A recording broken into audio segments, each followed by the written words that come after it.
Hello and welcome to the 5th episode of this series of The Great Controversy. My name is Erick Magwaro. Please, if you have not watched the 4th episode that answered the question, how did Jesus die yet he is God? I highly recommend that you may go back to it and watch it so that this episode may clearly make sense to you. Today we are looking at the magnitude of the temptation of Jesus Christ.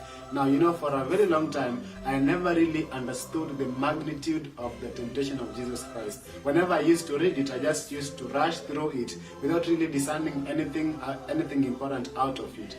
Because in my mind, I'm thinking that Satan knew that Christ had come with a divine commission to save the whole of humanity from the curse of sin. He also knew that he had a one-time opportunity to tempt him. So I expect him to use the highest measure of wisdom given him to tempt Jesus. I saw it so dumb for him to come to Jesus, and the first thing he says, "Hey, if you are the Son of God, change these stones into bread."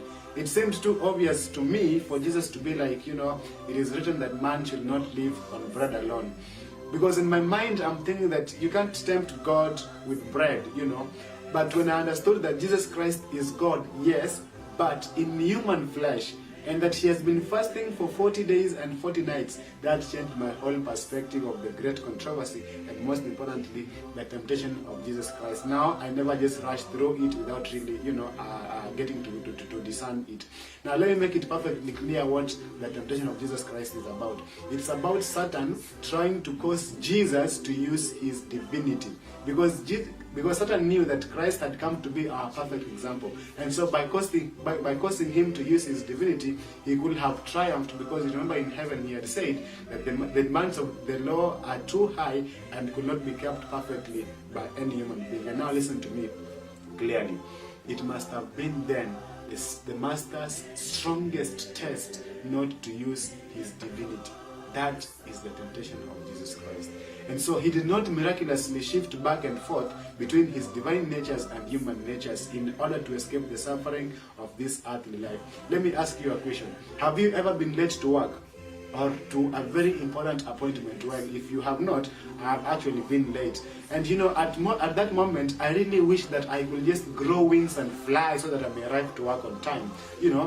But Jesus, He accepted all the sufferings and limitations imposed by his human nature. He did not miraculously shift back and forth from between his divine nature and human nature, because he is the creator of the universe, but he did not shift back, because the Bible says in Philippians chapter 2 and verse 5 to 8.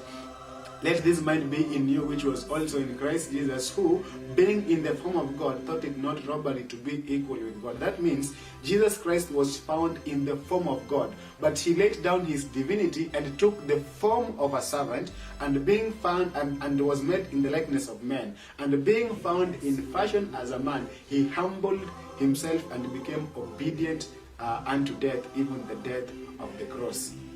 The death of the cross, brethren, was the most humiliating death you could ever imagine. And now listen to what the devil is trying to cause Jesus to do. He is on the cross and he tells him, "Hey, if you are the Son of God, come down from the cross." Really? And he gets people to tell him that, hey, this guy went around saving people and now he can't save himself. He even saved people he didn't know. If you are the Son of God, come down from the cross. And what else he does? He gets men to blind Jesus, and then someone whips Jesus, and he is like, "Prophesy to us who it was that hit you." Really? Are you talking to the commander of the universe? Are you talking to the creator of the universe? Let me use one more illustration.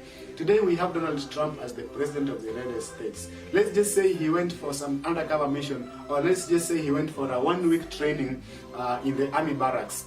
You know how the training in the army barracks is so rigorous and all that. And because people there are like, "Hey, you come here, sit down, do this, don't do that, kneel down," and stuff like that. Let me ask you a question. How long do you think will it take the president of the United States to be like, "Hey man, you know what? You can't talk to me like that. I am the president of the United States." But now here, we are not talking about the president of the United States. We are talking about the creator of the universe. it must have been then the Savior's most strongest test not to use his divinity. And now, Satan and his angels were busy in the judgment hall to destroy human feeling and sympathy. The very atmosphere was heavy and polluted by their influence. The chief priests and elders were inspired by them to insult and abuse Jesus, listen, in a manner the most difficult for human nature to bear. So really what he's saying is that if this guy is coming in the same human nature that these people have, I am going to tempt him, to push him to the corner so much to make him sin.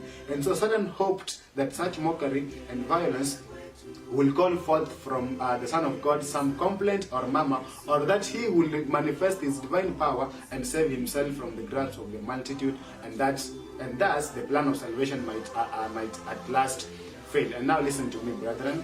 It wasn't the nails that were holding Jesus Christ to the cross, but his love for you and me. The thought of him going back to his Father without you and me was not appealing to him. The spirit of prophecy tells us that so long as you and me were lost, heaven was not a place to be desired. And now listen to this, okay?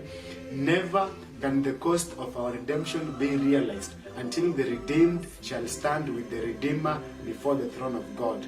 Then, as the glories of the eternal home burst open upon our enraptured senses, we shall remember that Jesus Christ left all these for us, that he not only became an exile from the heavenly courts, but for us took the risk of failure and eternal loss.